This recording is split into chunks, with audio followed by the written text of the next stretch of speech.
lintingan katul gedhuk gedene kanggo nglintingi godhonge asem ora kena rangkep bitinge alu bengkong. Oh iya lajeng menawi mekaten wangsulane si Gatotkaca mriku kados pundi Koko Prabu? Gatotkaca nyagui. Lah sakwise si Gatotkaca bari marang negari Ngamarta, Yayi Prabu Kresna uga paring dawuh. Yayi Bathara Kresna madeg ana tengah adhedhasar adil. Dene adil mangkono kanggo pepayung lan pengayoman kanggo nata keluarga. Rehne aku nyuwun bebono marang Gatotkaca, awakmu ya disuwuni bebono marang Yayi Kresna si ora geseh lan ora beda klawan si tak jaluk mau. Duga yayasinepe sopang mawingo wange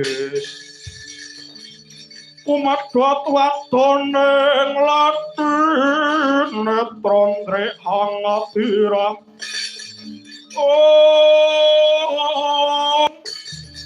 kumerat kang punang waja kang punang waja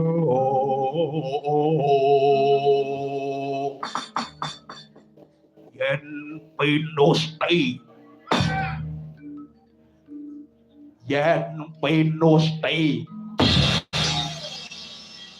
metu daharnane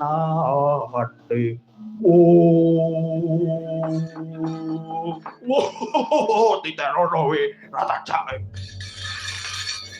lajeng kados pripun malih Prabu Bebana sak menten kathahe mila badhe gagar wigar anggen kula dhaup Koko Prabu cara ngene iki lak angon ngrabi sinden andhik kowe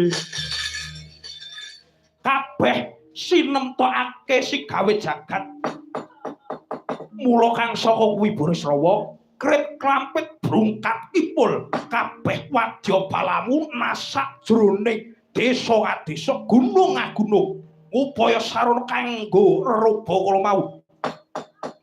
Menawi makaten kula nyuwun pamit Koko Prabu. Duga-duga digo ngati-ngati aja kongsi keri. Lakumu aja nganti cidra Burisrawa.